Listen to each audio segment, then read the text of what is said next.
Jadi tuan-tuan dan puan-puan rahimahullah, alim-alim ulama kita telah mengadakan majlis Maulid Nabi sallallahu alaihi wasallam ini untuk apa tuan-tuan? Apakah dia semata-mata untuk sambut hari jadi? Jawapannya tidak. Untuk apa? Untuk kita nak menanamkan rasa kasih sayang cinta kita kepada Rasulullah sallallahu alaihi wasallam. Sebab hari ini kita mencinta dah lebih kepada isteri, suami, anak-anak, harta benda, kerja. Cinta kepada Rasulullah SAW itu tak kurang lah. Sedangkan cinta kepada Rasulullah itu menjadi syarat sah keimanan. Apa Nabi sabdakan? La yu'minu ahadukum hatta akuna ahabba ilaih min waladihi wa walidihi wan nasi ajma'in. Tidak beriman seseorang kamu sehingga akulah lebih tercinta kepadanya, lebih daripada anaknya, lebih daripada mak bapaknya, lebih daripada manusia seluruhnya. Jadi sekarang tuan-tuan, cinta kita kepada Rasulullah nak kendor dah. Zaman sahabat tak buat maulid Nabi, zaman tabi'in tak buat maulid Nabi. Kenapa? Sebab zaman-zaman tu mereka punya hati memang penuh cinta pada Rasulullah. Tak payah nak dipersoalkan. Apabila Nabi panggil saya sahabat, apa jawapan sahabat? Labbaika bi abi wa ummi fidaka ya Rasulullah. Apa maknanya? Ya Rasulullah, mak bapak aku jadi tebusan kau ya Rasulullah. Wah, macam tu hebat sekali. Mak bapak pun dia tepikan. Mak bapak aku mati pun tak berkorban untuk kau ya Rasulullah. Itulah sahabat-sahabat yang pegangan kasih sayang cinta kepada Nabi sallallahu alaihi wasallam. Sahabat yang bernama Sauban radhiyallahu anhu tengah duduk dengan anak isteri dan ramai-ramai, kemudian dia teringat Nabi sallallahu alaihi wasallam, lari dia pergi ke masjid. Kemudian Nabi kata, ya Sauban, apa kau datang sekarang berbuka waktu salat? Dia kata, ya Rasulullah, sewaktu aku bersama isteri dan anak-anakku, aku teringat pada kau ya Rasulullah, dan aku ingat bahawa kau nanti besok di dalam syurga ke tempat yang tinggi, sedang aku di umat yang biasa. Manakah mungkin aku dapat tengok wajah kau lagi? Sebab aku sekarang aku datang nak menampak wajahmu ya Rasulullah. Allahumma salli alaihi. Begitu sahabat-sahabat sayang pada Nabi. Sayyidina Abu Bakar radhiyallahu anhu, tuan-tuan yang pernah pergi ke Masjid Nabawi, ada pintu nama Babu Abu Bakar Siddiq, pintu Abu Bakar Siddiq. Kenapa namanya pintu Abu Bakar Siddiq? Di situlah Sayyidina Abu Bakar dia tiap pagi menunggu bila Rasulullah muncul, menunggu bila Rasulullah muncul. Kenapa? Rindu. Padahal baru semalam jumpa Nabi, tapi pagi datang rindu dah nak jumpa Nabi sallallahu. Kasih sahabat tak dapat nak digambarkan tuan-tuan. Kita mana ada rasa macam tu tuan-tuan? Kita kalau tak jumpa bini, terindu bini. Tak jumpa anak, rindu anak. Tapi ada tak rasa rindu Nabi? Nabi, Nabi. Nampak tuan-tuan? Inilah dia majlis-majlis maulid ni sebenarnya nak menimbulkan rasa kasih sayang, cinta kita pada Rasulullah SAW. Apakah kita namakan dia sesat? Apakah kita namakan dia bid'ah dalalah? Ustaz ingin zaman Nabi pun tak buat. Nabi sallallahu alaihi wasallam orang yang pertama memperingati akan hari lahirnya. Abu Qatadah radhiyallahu anhu, seorang sahabat Nabi, melihat Nabi sallallahu alaihi wasallam banyak berpuasa pada hari Isnin. Ditanya, ya Rasulullah, kenapa kau puasa pada hari Isnin? Fihi wulidtu wa fihi uhiya ilayya. Itulah hari aku dilahirkan, itulah hari aku diwahyukan. Masya Allah, hadis sahih bagi Imam Muslim. Nabi menyambut hari kelahirannya dengan berpuasa. Bukan kata setahun sekali, bukan kata 11 kali. Setiap minggu Nabi puasa hari Senin. Kenapa? Mengingati hari kelahirannya, syukur kepada Allah Ta'ala. Jadi Nabi menggambarkan kesyukurannya dengan dia berpuasa. Kita tuan-tuan dan puan-puan menggambarkan kesyukuran bila kita kata, aku syukur pada Allah aku dah sembuh sakit, kita puasa sunat. Aku syukur pada Allah bila kita pun dah dapat menantu yang baik, kita pun beri sedekah. Kita pun syukur pada Allah kerana aku dah dapat cucu, kita pun jemput orang makan. Kita pun, aku syukur pada Allah kerana anak aku lulus periksa, maka kita pun membuatkan keramaian, jemput orang ramai. Bersyukur pada Allah dengan apa cara pun, itu adalah perkara yang diharuskan. Apalagi kalau perkara itu bersesuaian dengan syariat Islam. Beri orang makan, mengadakan majlis syarahan, dan begitu kita berpuasa, dan begitu pula kita sembahyang. Itu semua tanda-tanda kita menunjukkan rasa syukur. Itulah yang Nabi lakukan, menunjukkan rasa syukur pada Allah dengan berpuasa. Jadi Nabi lah orang yang pertama menyambut hari kelahirannya. Bukan sahabat, bukan orang-orang ramai, tapi Nabi SAW. Tetapi alim-alim ulama mengadakan majlis maulid ini. Kenapa? Apa yang ada dalam majlis maulid Nabi SAW? Mendatangkan sejarah-sejarah Rasulullah. Orang dengar, oh macam ni pengorbanan Nabi. Mendatangkan selawat-selawat. Bila selawat, satu kali selawat 10 rahmat. Dalam majlis itu bacaan Quran dibacakan. Al-Imam Suyuti, ulama yang besar dalam mazhab Syafi'i, pada tahun 900 Hijrah, beliau menjadi ulama mujtahid, boleh buat mazhab sendiri, tuan-tuan. Begitu hebat ilmunya. Kitabnya tak kurang pada 300 kitab karangannya, subhanallah. Beliau telah ditanya, apa hukum yang mengadakan maulid Nabi?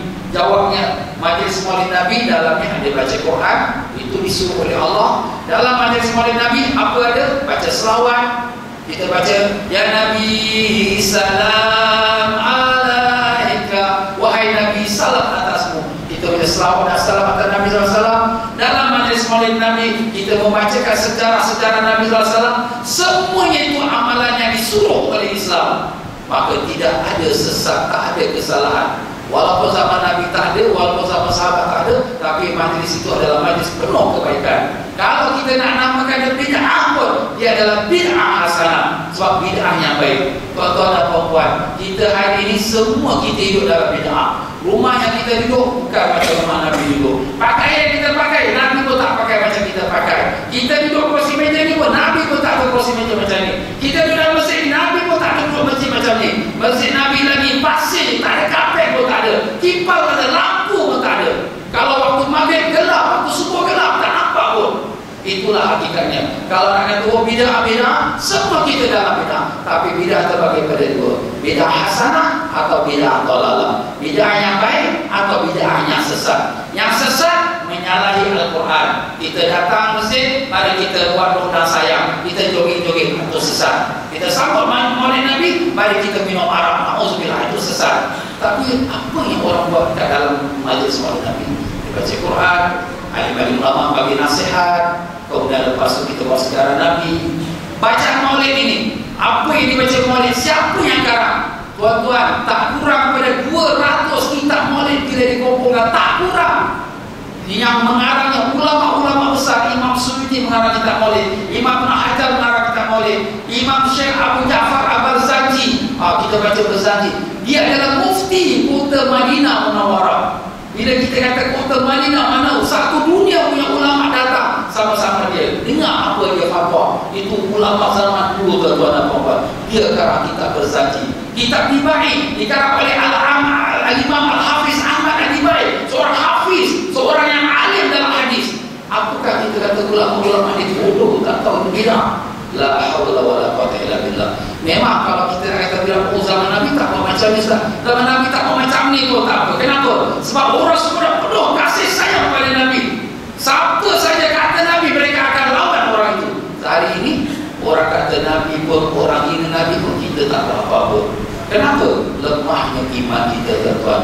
Inilah majlis maulid ini. Tujuannya untuk hidupkan semangat hati kita, cinta kita kepada Rasulullah SAW. Nak memperbaharui ikrar kita, ya Rasulullah, kami cinta padamu ya Rasulullah. Inilah tujuan kita di dalam majlis maulid Nabi SAW. Kalau tidak ada kerana Nabi, Allah tak jadikan langit bulan bintang, tak jadi. Singapura pun tak ada, Makkah pun tak ada, Kaabah pun tak ada, Quran pun tak ada. Kerana Rasulullah SAW Allah jadikan segala-galanya. Apabila Nabi Adam AS minta taubat, ya Allah, terimalah taubatku dengan berkat Nabi Sayyidina Muhammad SAW. Allah tanya kepada Nabi Adam, dari mana kau tahu nama Nabi Muhammad SAW? Maka jawab Nabi Adam, ya Allah, saat pertama kali ruh dalam tubuhku, aku lihat di tiang-tiang arash semua tertulis La ilaha illallah Muhammadur Rasulullah SAW. Dan aku tahu tidak ada nama diletak sebelah namamu, ya Allah. Mereka adalah dia orang yang paling kau kasih. Dan apa jawab Allah? Betul wahai Adam, laulahu ma khalaqtu khalqa. Kalau tidak kerana Nabi Muhammad SAW, aku tidak jadikan semua makhluk. Kerana dialah Allah jadikan makhluk, jadikan langit, jadikan bulan, jadikan bintang, jadikan Nabi Adam AS, menjadikan jin dan malaikat dan seterusnya. Tuan-tuan dan puan-puan, kenapa tidak kita cinta pada Nabi? Kenapa tidak kita sayang pada Nabi? Oh Ustaz, kita ni nak buat maulid ni lebih-lebihkan Nabi, nanti jadi syirik. Syirik? Cuba kita fikir baik-baik. Apa makna syirik, tuan-tuan dan puan-puan? memperduakan Allah. Adakah sesiapa yang boleh kata Nabi Muhammad Tuhan? Ada ke tidak tuan? Ada ke tidak? Tak ada. Tak ada siapa kata Nabi Muhammad SAW Tuhan. La ilaha illallah, tetap tiada Tuhan melainkan hanya Allah Ta'ala. Tapi kita kasih sayang. Apakah kasih sayang pada Nabi itu kita sudah syirik? Kalau kita sayang kepada isteri syirik, sayang kepada mak kita syirik, sayang kepada ustaz kita syirik, kalau itulah hukumnya. Oh tidak, tapi kamu ni boleh lebih-lebih pula mengagung-agungkan Nabi. Siapa yang suruh agungkan Nabi? Allah Ta'ala yang suruh agungkan Nabi. Apa firman Allah? Wa may yu'azzim sya'irallah fa innaha min taqwal qulub. Siapa yang mengtakzimkan, mengagungkan syiar agama Allah, itulah tanda hati yang bertakwa. Takwa ni wajib betul, bukan sunat, wajib. Sebab tu tiap-tiap hari Jumaat imam besar, ittaqullah, bertakwalah kamu kepada Allah. Jadi syarat orang yang bertakwa mesti mengtakzim, memuliakan, mengagungkan akan syiar agama Allah. Apa mana syiar? Sekali sebut, itulah Islam. Quran, oh itu kitab orang Islam. Kaabah, oh itu dia kiblat orang Islam. Mekah, oh itu dia tempat orang Islam pergi haji. Sekali sebut Sayyidina Muhammad, oh itu Nabi utusan Allah umat orang Islam. Jadi Nabi Sayyidina Muhammad SAW dalam semua syiar-syiar ni yang paling besar nombor 1 tuan, Rasulullah SAW. Kalau tak ada Nabi, Quran tak ada. Kalau ada Nabi, Kaabah pun tak ada. Tak ada sekali-kalinya dunia pun tak ada. Jadi sesiapa yang mengagungkan syiar Allah, itulah tanda hati bertakwa. Siapa yang mengagungkan Rasulullah SAW, itulah hatinya bertakwa. Jadi kita mengagungkan Nabi, kita muliakan Nabi, bukan kita menjadikan Nabi Tuhan. Kita lihat apa Allah perintahkan kepada malaikat. Wa qala rabbuka lil malaikati isjudu li adama fasajadu. Ingatlah ketika Allah perintah pada malaikat, sujud kamu semua pada Adam. Tuhan ni suruh malaikat sujud pada Adam. Syirik. Tuhan suruh syirik ke? Kau diajar Tuhan, diajar Allah Ta'ala. Allah, jangan suruh malaikat sujud pada Adam. Ini Adam manusia. Bukan syirik tuan-tuan. Syirik ini kalau kita mengatakan Adam itu Tuhan, walaupun malaikat itu sujud pada Adam, tapi sujud penghormatan, bukan sujud mentuhankan Adam. Maka malaikat memenuhi perintah. Yang tak mau sujud siapa? Iblis yang tak mau sujud. Ini Adam apa kena sujud? Dia manusia. Inilah hakikat sebenarnya. Hari ini tuan-tuan dan puan-puan, kita kena faham.